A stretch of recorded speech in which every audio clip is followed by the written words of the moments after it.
میرا تن و توش اختر بیگ کے مقابلے میں بہت اچھا تھا، اور پھر میرے زوردار تھپڑ نے بھی اختر بیگ کے حواس درست کر دیے تھے، اس لیے اختر بیگ نے سامان اٹھا کر فرار ہو جانے میں ہی عافیت سمجھی۔ زرینہ اس کے پیچھے پیچھے باہر نکلی اور پھر اس نے دروازہ بند کر دیا۔ ملون نے تمام موڈ چوپٹ کر دیا، مگر دروازہ کس نے کھولا؟ وہ تعجب سے بولی۔ ممکن ہے تم رات کو بند کرنا بھول گئی ہو، میں نے کہا، لیکن میرے ذہن میں تالوت گھوم رہا تھا، نہ جانے وہ بدماش کہاں ہے، دروازہ اس کے علاوہ کون کھول سکتا تھا؟ میرا خیال ہے میں نے بند کر دیا تھا۔ بہرحال اچھا ہوا اس موذی سے جان چھوٹ گئی، لیکن تم نے بات بھی خوب بنائی، کیسا منہ پھاڑ کر رہ گیا تھا، نہ جانے خود کو کیا سمجھ رہا تھا، ذلیل کہیں کا۔ یہ صبح صبح آ کیسے گیا تھا؟ میں نے پوچھا۔ بس پرسوں میں نے ٹال دیا تھا، کل آفس نہیں گئی تو آج آدھم کا، زرینہ نے کہا۔ اب تم اس نوکری پر لعنت بھیجو، میں نے مشورہ دیا۔ میرے ہوتے ہوئے تمہیں نوکری کرنے کی کوئی ضرورت نہیں، اب تو ویسے بھی وہاں نوکری کرنا مشکل ہے، حشمت سیٹھ اختر بیگ کو بہت مانتا ہے، اور پھر تمہارا کہنا بھی درست ہے، اب مجھے ملازمت کرنے کی ضرورت بھی کیا ہے؟ اس نے میرے سینے پر سر رکھتے ہوئے کہا۔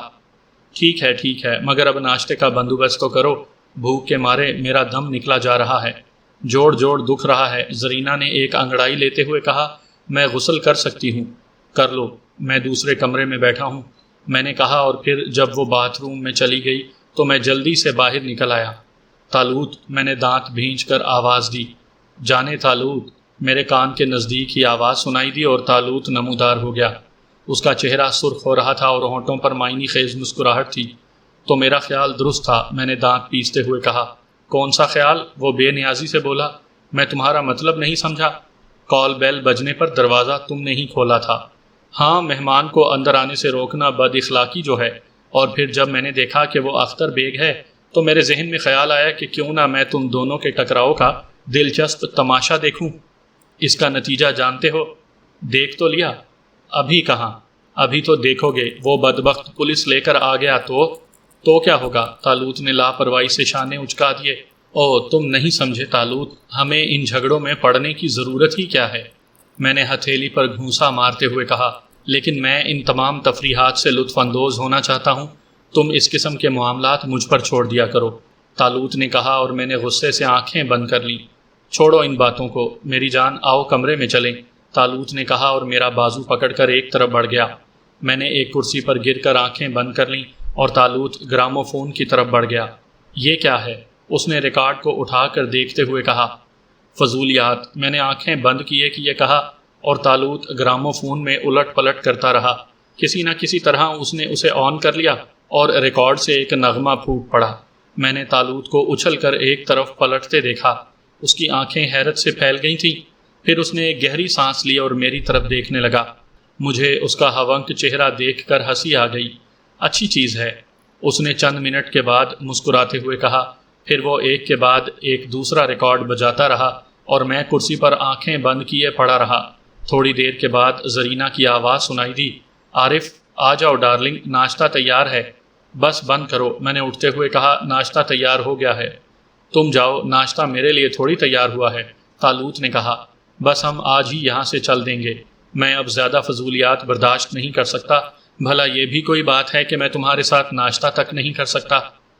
جاؤ، بلا رہی ہے، تالوت نے میری گردن پکڑ کر دروازے کی طرف دھکیل دیا اور پھر خود گراموفون بند کرنے لگا۔ زرینہ اسی طرف آ رہی تھی۔ غسل کرنے کے بعد وہ نکھری نظر آ رہی تھی۔ تھوڑی دیر قبل کے واقعات کا کوئی اثر اس کے چہرے پر نہیں تھا۔ میں نے اس بدذات عورت کی شکل دیکھی۔ اپنی محبت کے دھارے تبدیل کر دینا اس عورت کے لیے کس قدر آسان ہے۔ غریب اختر بیگ لٹ گیا، اس کی دنیا برباد ہو گئی، لیکن اس کے اوپر کوئی اثر نہیں ہے۔ مجھے وہ دن یاد آ گئے جب میں بھی اس کی وجہ سے سخت اذیت میں مبتلا تھا۔ میرا دل چاہا کہ زرینہ کا چہرہ بگاڑ دوں، لیکن بہرحال مجھے کیا پڑی تھی۔ کچھ عرصے کے بعد خود ہی اس کا طلسم ٹوٹ جانے والا تھا۔ میں اس کے ساتھ ناشتے کے کمرے میں داخل ہو گیا۔ میز پر ناشتہ لگا ہوا تھا، ہم دونوں آمنے سامنے بیٹھ گئے۔ وہ میری خاطر مدارات کرنے لگی، لیکن میں زندگی کے کسی حصے میں اس مکار عورت کی طرف سے دل صاف نہیں کر سکتا تھا۔ بہرحال ہم ناشتہ کرتے رہے اور ابھی ناشتے سے فارغ بھی نہیں ہوئے تھے کہ دروازے پر زوردار دھڑدھڑاہٹ سنائی دی۔ میرے ساتھ زرینہ بھی چونک پڑی تھی۔ کون بدتمیز ہے، وہ بولی اور ناشتے کی میز سے اٹھ گئی۔ میرا رنگ اڑ گیا تھا۔ میرے ذہن میں ایک ہی خیال تھا، پولیس، اور میرا یہ خیال 100% درست تھا۔ چند لمحے بعد ایک پولیس افسر پستول تانے ہوئے ناشتے کے کمرے میں داخل ہوا۔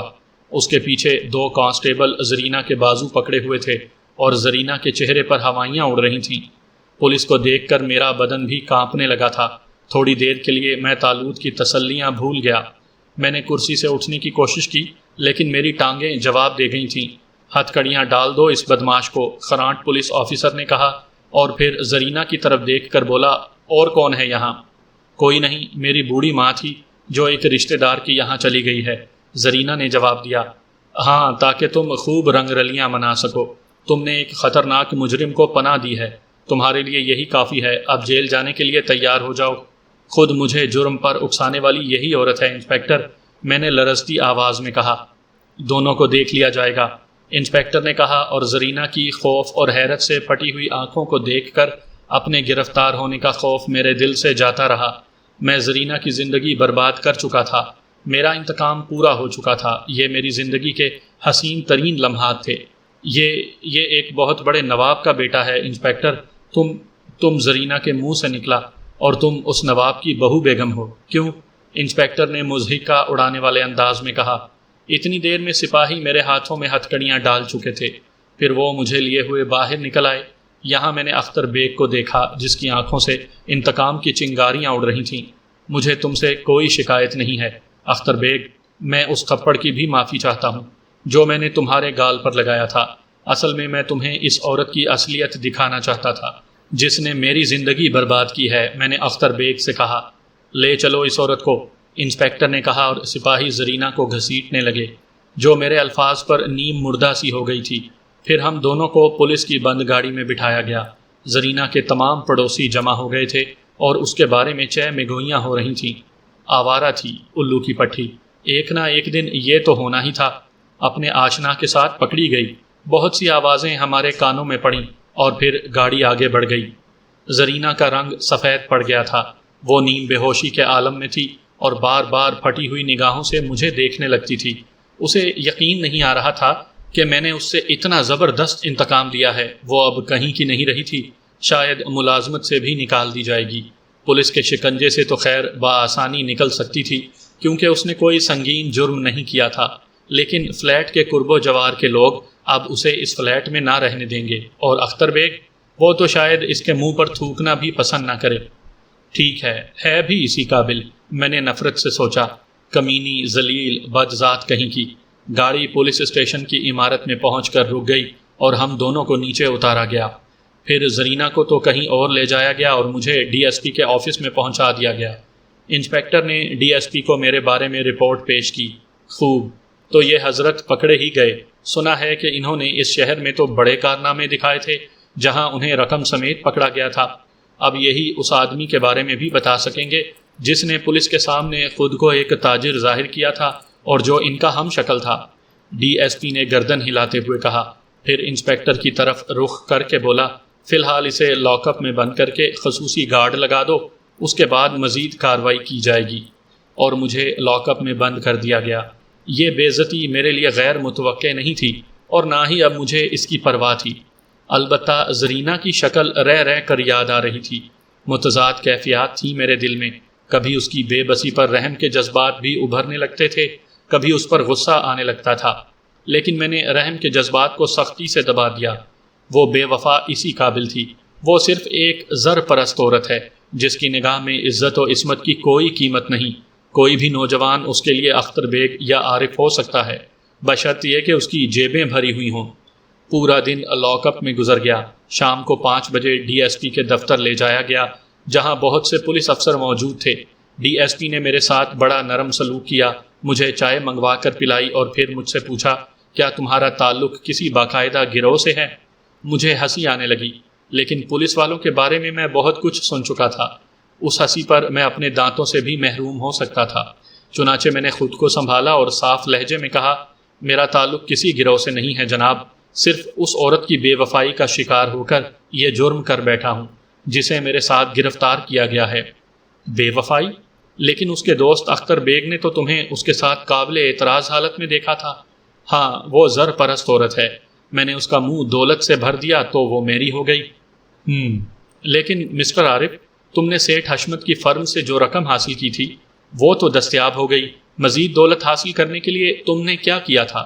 اتنی دولت تمہیں کہاں سے مل گئی کہ زرینہ اختر بیگ کو چھوڑ کر تمہاری ہو گئی؟ بڑا ٹیڑھا سوال تھا۔ طالوت کے بارے میں کسی کو کچھ نہیں بتا سکتا تھا، لیکن اس سوال کا جواب بھی دینا تھا۔ چنانچہ میں نے ذہانت سے کام لیتے ہوئے کہا، میں نے اسے بتایا تھا کہ میں ایک نواب زادہ ہوں۔ اس سلسلے میں اسے یقین دلانے کے لیے مجھے اداکاری کرنی پڑی۔ میں نے اسے اپنی ریاست میں لے جانے کا وعدہ کیا تھا۔ میری گرفتاری کے بعد اس نے پولیس کو بتایا تھا کہ میں ایک نواب زادہ ہوں۔ ڈی ایس پی نے گردن ہلائی۔ شاید زرینہ نے بھی اسے یہی بتایا تھا۔ وہ شخص کون تھا جو تمہارا ہم شکل تھا؟ میں اسے نہیں جانتا۔ بہرحال مسٹر عارف، حشمت سیٹھ کی فرم سے تم نے جو رقم چرائی تھی وہ تو مل گئی، لیکن اس کے علاوہ بھی تم نے ایک جرم کیا ہے، یعنی تم ایک مرتبہ لاک اپ سے فرار ہوئے اور دوسری دفعہ پولیس کو دھوکہ دیا۔ اس سلسلے میں جلد ہی تمہارا بیان قلم بند کیا جائے گا۔ اس عورت کے بارے میں تمہارا کیا خیال ہے؟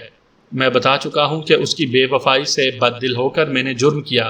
میں چاہتا تھا کہ اختر بیگ سے اس کی شادی نہ ہو۔ گویا حشمت سیٹھ کی فرم سے رقم چرانے کی ترغیب تمہیں اسی نے نہیں دی؟ نہیں، میں نے جواب دیا۔ ٹھیک ہے انسپیکٹر، اسے بند کر دو۔ ڈی ایس پی نے حکم دیا اور ایک بار پھر مجھے لاک اپ میں بند کر دیا۔ لاک اپ میں میرے علاوہ اور کوئی نہیں تھا۔ شام کے کھانے کے بعد میں دیوار سے ٹک کر بیٹھ گیا۔ میرا ذہن صاف تھا، میں نے جو کچھ کیا تھا ٹھیک کیا تھا۔ کم از کم میں اب خود کو چغت تو محسوس نہیں کر رہا تھا۔ میں نے بھی زرینہ کا لطف اٹھا لیا تھا اور اسے بے عزت کر دیا تھا۔ اب وہ کسی کو منہ دکھانے کے قابل نہیں رہ گئی تھی۔ پولیس سے بچ بھی جائے تو اب زندگی کس طرح گزارے گی؟ اور اتنی دیر کے بعد مجھے پہلی بار طالوت کا خیال آیا اور میں چونک پڑا۔ اوہ، میرے نکلنے کا تو راستہ موجود ہے۔ میرا پراسرار دوست میری ضرور مدد کرے گا، یقیناً۔ اور میرے دل میں خوشی کی ایک لہر دوڑ گئی۔ بے اختیار میں نے پکارا، طالوت! طالوت حاضر ہے میرے دوست۔ میرے کان کے نزدیک آواز سنائی دی اور میں نے چونک کر اپنے بائیں طرف دیکھا۔ طالوت بھی میرے جیسے انداز میں دیوار سے ٹیک لگائے بیٹھا تھا۔ اس کی گود میں کچھ ضروری سامان رکھا ہوا تھا۔ میرا دل خوشی سے معمور ہو گیا۔ طالوت بھی مسکرا رہا تھا۔ میں دوڑ کر اس سے لپٹ گیا۔ ارے ارے، کافی گر جائے گی۔ طالوت نے جلدی سے تھرمس ایک طرف سرکاتے ہوئے کہا، کافی؟ ہاں، میں تو کھانے پینے کا سامان بھی لایا تھا، مگر تم نے انتظار بھی نہیں کیا۔ اوہ وانڈرفل میرے دوست، وانڈرفل! میں اسے بھینچتے ہوئے بولا۔ تم اس دوران کہاں تھے؟ تمہارے ساتھ ہی تھا۔ یہ بیچارے بھی کیا یاد کریں گے کہ تمہیں کئی گھنٹے بند رکھا۔ لو کافی پیو، پھر یہاں سے چلتے ہیں۔ اس نے تھرمس کھول کر کافی انڈیلتے ہوئے کہا اور میں نے کافی کا گلاس اس کے ہاتھ سے لے لیا۔ تم نے زرینہ کو دیکھا؟ ہاں یار، ترس آ رہا تھا اس پر، لیکن بہرحال تمہاری دشمن ہے، اس لیے میری بھی دشمنی ہے۔ یہ لو۔ اس نے ایک پوٹلی میری گود میں ڈال دی۔ یہ کیا ہے؟ میں نے چونک کر پوٹلی کو ٹٹولا۔ وہ زیورات جو تم نے اسے دیے تھے۔ اگر یہ اس کے پاس رہ جاتے تو بہرحال سودا اسے مہنگا نہ پڑتا۔ ہزاروں روپے کے زیورات ہیں۔ وہ سوچتی کہ ان 2 راتوں کی قیمت اور اختر بیگ سے لڑائی اسے مہنگی نہ پڑی۔ طالوت نے کہا اور میں اسے حیرت سے دیکھنے لگا۔ بلا شبہ تم بھی بڑے شیطان ہو، میں نے مسکراتے ہوئے کہا۔ برا تو نہیں کیا میں نے، تم کہو تو واپس کراؤں؟ سوال ہی پیدا نہیں ہوتا، پھر ہمارا انتقام کیسے پورا ہوگا؟ لیکن اب یہاں سے نکلنے کا مسئلہ ہے۔ پھر وہی، طالوت نے غصیلے انداز میں کہا اور میں ہنسنے لگا۔ بلا شبہ میں نے اس تمام عرصے میں طالوت کو نظر انداز کر دیا تھا۔ میرے دوست کے لیے تو یہ لاک اپ وغیرہ کوئی اہمیت نہیں رکھتا تھا۔ ہاں، یہ دوسری بات تھی کہ میرا جرم اور سنگین ہو جاتا، لیکن اب اس کی کیا پرواہ کی جا سکتی تھی؟ کافی ختم کرنے کے بعد میں نے تھرماس کا گلاس طالوت کو واپس کر دیا اور اس نے تھرمس ایک طرف ڈال دیا۔ چلیں؟ اس نے پوچھا۔ ہاں چلو، میں نے دھڑکتے ہوئے دل سے کہا۔ اس آسانی سے وہاں سے نکل جانا مجھے بڑا عجیب لگ رہا تھا۔ طالوت کھڑا ہو گیا۔ زیورات کی پوٹلی زمین پر پڑی تھی۔ اسے بھی اٹھا لو، کسی ضرورت مند کو دے دیں گے، اس نے کہا اور میں پوٹلی اٹھانے کے لیے جھکا اور پھر سیدھا ہو گیا۔ طالوت میرے سامنے کھڑا تھا۔ آؤ، میں نے کہا اور طالوت مسکرانے لگا۔ کہاں چلیں؟ پہلے یہاں سے باہر۔ جملہ میرے ہونٹوں پر ادھورا رہ گیا۔ میں نے اچانک محسوس کیا کہ یہ لاک اپ نہیں ہے، کھلی ہوا جسم کو لگ رہی تھی۔ ارے، میں نے چاروں طرف دیکھتے ہوئے شدید حیرت سے کہا، کیا ہم نکل آئے؟ اور کوئی حکم میرے دوست؟ طالوت نے گردن خم کرتے ہوئے کہا۔ مگر مجھے تو احساس ہی نہ ہو سکا۔ اگر تمہیں احساس ہو جاتا تو پھر میری پراسرار قوتیں خاک میں مل جاتی۔ بہرحال چھوڑو ان کو، شاید یہ کوئی پارک ہے اور یہ ہواؤں کے ساتھ آنے والی خوشبوئیں۔ آؤ ہم پھولوں کے کسی کنج میں بیٹھ کر ان معطر ہواؤں سے لطف اندوز ہوں۔ اس نے میرا ہاتھ پکڑا اور پارک کی طرف چل پڑا۔ میں عجیب سی کیفیت میں مبتلا ہو گیا تھا۔ زرینہ کو سخت سزا مل گئی تھی اور میرا بال بھی بیکا نہیں ہوا تھا۔ طالوت میرا دوست میرے تصورات سے زیادہ پراسرار ہے، لیکن کیا وہ پوری زندگی میرے ساتھ رہے گا؟ کیا اس کا ساتھ چھوٹنے کے بعد میری زندگی کا کوئی مصرف رہے گا؟ ارے بھائی کیا سوچ رہے ہو؟ طالوت نے میرے کندھے پر ہاتھ مار کر کہا، اور میں نے خلوص دل کے ساتھ اپنے خیالات کا اظہار طالوت سے کر دیا۔ طالوت غصیلے انداز میں میری شکل دیکھنے لگا تھا، پھر وہ ایک گہری سانس لے کر بولا، تم اپنی دنیا کے انسانوں کے انداز میں سوچ رہے ہو دوست، ہم تم سے خاصے مختلف ہوتے ہیں۔ ہماری دوستی اور دشمنی پائیدار ہوتی ہے۔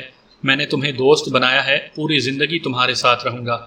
مرنے لگوں گا تو اپنی قوم کے کسی فرد کو وصیت کر جاؤں گا کہ وہ تمہاری زندگی میں تمہارا خیال رکھے۔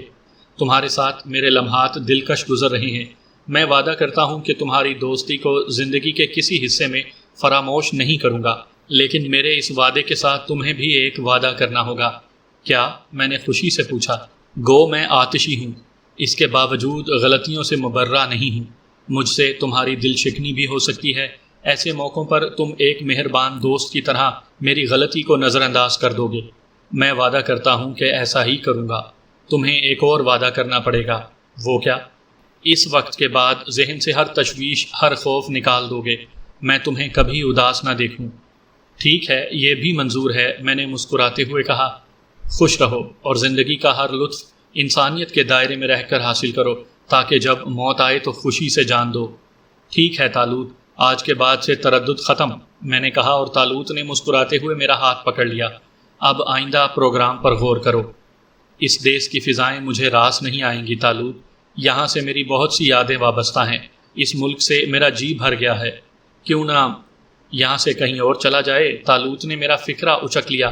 ہاں میں یہی کہہ رہا تھا، میں نے کہا۔ تو پھر اس میں سوچنے کی کیا بات ہے؟ ایک بات بتاؤ، میں نے کسی خیال کے تحت کہا۔ ضرور پوچھو میری جان، اس نے مسرت سے جھومتے ہوئے کہا۔ کسی خیال کے تحت اس کی آنکھیں مسرت سے چمک رہی تھیں۔ جس طرح تم چشم زدن میں کہیں سے کہیں پہنچ جاتے ہو، جس طرح تم مجھے لاک اپ سے یہاں نکال لائے ہو، اسی طرح کیا ہم دوسرے ممالک میں بھی پہنچ سکتے ہیں؟ یقیناً، ہمارے لیے یہ کوئی مشکل بات نہیں ہے، لیکن اس طرح مزہ نہیں آئے گا۔ میں اس سفر کی تفصیلات نہیں جان سکوں گا جو تم دوسرے ملکوں کے لیے کیا کرتے ہو۔ تب پھر میری ایک تجویز ہے۔ بتاؤ بتاؤ، جلدی بتاؤ۔ کیوں نہ تم بھی کوئی انسانی شکل اختیار کر لو اور ایک انسان کی حیثیت سے میرے ساتھ رہو۔ ہاں، کوئی بڑی بات نہیں، تمہاری اپنی حیثیت تو برقرار رہے گی، ظاہر ہے۔ تب ٹھیک ہے، اسی وقت یہ کام کرو۔ چہرہ تم سے مختلف ہوگا۔ بالکل۔ تب دیکھو، یہ ٹھیک ہے؟ طالوت نے اپنے چہرے پر ہاتھ رکھ کر ہٹایا اور ایک عجیب سی شکل کا نوجوان میرے سامنے آ گیا۔ نہیں، تمہاری ناک بہت لمبی ہے، میں نے کہا۔ تب پھر ناک بدل لیتا ہوں۔ اس نے چٹکی سے ناک اکھاڑ لی اور جیب سے دوسری ناک نکال کر لگا لی۔ نہیں، بات نہیں بنی، میں نے کسی قسم کی حیرت کا اظہار کیے بغیر کہا۔ مافوق الفطرت طالوت کی باتوں پر حیرت کا اظہار کرنا میں نے چھوڑ دیا تھا۔ ٹھیک ہے، تب یہ چہرہ کیسا ہے؟ اس نے دوبارہ چہرے پر ہاتھ رکھ کر ہٹائے۔ یہ بھی ٹھیک نہیں، میں نے کہا۔ تب پھر تم اپنی پسند بتاؤ۔ سنہرے بال، گھنگریالے، میں نے کہا، اور اس نے اپنی کھوپڑی پر ہاتھ پھیرا۔ اس کے بال سنہرے اور دلکش ہو گئے تھے، دودھ کی طرح سفید رنگ۔ میں نے پھر اسے ہدایت دی اور اس نے ہاتھ چہرے پر رکھ کر ہٹا لیے۔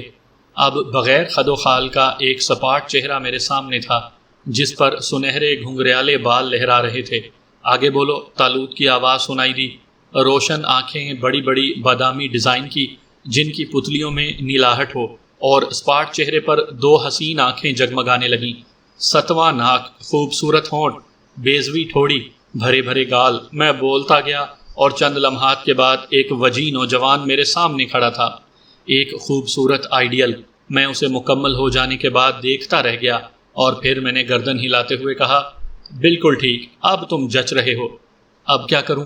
کسی دوسرے ملک جانے کے لیے کچھ چیزوں کی ضرورت ہوتی ہے، وہ فراہم کر دو۔ مثلاً؟ اس نے پوچھا۔ پاسپورٹ، ویزا اور کچھ سامان۔ راسم کو سمجھا دو، وہ ان معاملات میں مجھ سے زیادہ تجربے کار ہے۔ طالوت نے کہا اور پھر گردن ٹیڑھی کر کے آواز دی، راسم، حاضر ہوں شہزادہ حضور، میرا دوست جو کچھ کہے وہ مہیا کرنا ہے، اس نے کہا، اور میں اس پر اسرار غلام کو تمام چیزوں کے بارے میں بتانے لگا۔ راسم کے چہرے پر بھی الجھن کے آثار تھے۔ سب کچھ سننے کے بعد وہ بولا، میں یہ تمام چیزیں مہیا کر دوں گا آقا، لیکن میں ان سے واقف نہیں ہوں، چنانچہ میں انہی لوگوں سے حاصل کروں گا جو یہ سب تخلیق کرتے ہیں۔ کیا مجھے کل تک کی مہلت مل سکے گی؟ ہاں، کوئی حرج نہیں ہے، میں نے کہا، کل میں یہ تمام چیزیں پیش کر دوں گا، راسم نے کہا، اور پھر سلام کر کے رخصت ہو گیا۔ طالوت میری طرف دیکھ کر مسکرا رہا تھا، اس کے چمکدار سفید دانتوں سے روشنی پھوٹ رہی تھی اور میں اسے پسندیدہ نگاہوں سے دیکھ رہا تھا۔ غیر ملکی لڑکیوں کا تو بیڑا غرق ہو گیا، میں نے مسکراتے ہوئے کہا۔ کیا مطلب؟ وہ چونک کر بولا، ارے تم اس قدر وجیح شکیل ہو کہ جو لڑکی دیکھے گی دل تھام کر رہ جائے گی، یہ وجاہت بھی تمہاری دی ہوئی ہے، تم ہی ذمہ دار ہوگے۔ طالوت بھی مسکراتے ہوئے بولا، پھر آسمان کی طرف دیکھنے لگا اور کہنے لگا، کیوں نہ رات کسی بند کمرے کے بجائے کھلے آسمان کے نیچے گزاری جائے؟ ہاں، یوں بھی بہت کم وقت باقی رہ گیا ہے، اب کہاں جائیں گے، لیکن کل پورے شہر میں مجھے پولیس تلاش کرے گی۔ اس کی فکر مت کرو، راسم ضرورت کی چیزیں لے آئے تو ہم یہ ملک چھوڑ دیں گے۔ سفر کے بارے میں کیا خیال ہے؟ میں نے پوچھا۔ میں نہیں سمجھا۔ ہوائی جہاز تم نے فضا میں اڑتے دیکھے ہوں گے، دوسرے سمندری جہاز بھی ہوتے ہیں جو سمندر کے سینے پر سفر کرتے ہیں، ان سے سفر طویل ہوتا ہے لیکن خاصا پر لطف، جبکہ ہوائی سفر مختصر ہوتا ہے۔ تب پھر سمندری سفر عمدہ رہے گا۔ ہواؤں کے دوش پر تو میں نے بہت وقت گزارا ہے، طالوت نے کہا، اور میں گردن ہلانے لگا۔ پھر پوری رات ہم نے باتوں میں گزار دی۔ طالوت سمندری سفر کی تفصیلات مجھ سے معلوم کر رہا تھا۔ اسے اس بات کی بھی خوشی تھی کہ اب ایک انسان کی حیثیت سے اس کی بھی وہی شخصیت ہوگی اور وہ انسانوں کے سے انداز اپنائے گا۔ صبح ہونے پر ہم پارک سے نکل آئے اور سڑک پر چہل قدمی کرتے ہوئے آگے بڑھنے لگے۔ گو رات جاگ کر گزاری تھی، لیکن ایک تو خوشگوار اور خوش آئند خیالات، اوپر سے ٹھنڈی ہوا کے فرحت بخش جھونکے ذہن کو ایک عجیب سی تازگی کا احساس دلا رہے تھے۔ ہم چلتے رہے اور پھر ایک ریستوران کے قریب سے گزرتے ہوئے بھنے ہوئے گوشت کی اشتہا انگیز خوشبو ناک سے ٹکرائی تو مان بھوک کا احساس ہوا۔ ہم دونوں کے قدم ایک ساتھ رک گئے۔ کیا خیال ہے، ناشتہ کر لیا جائے؟ طالوت نے کہا اور میں نے گردن ہلا دی۔ ہم ریستوران میں داخل ہوئے۔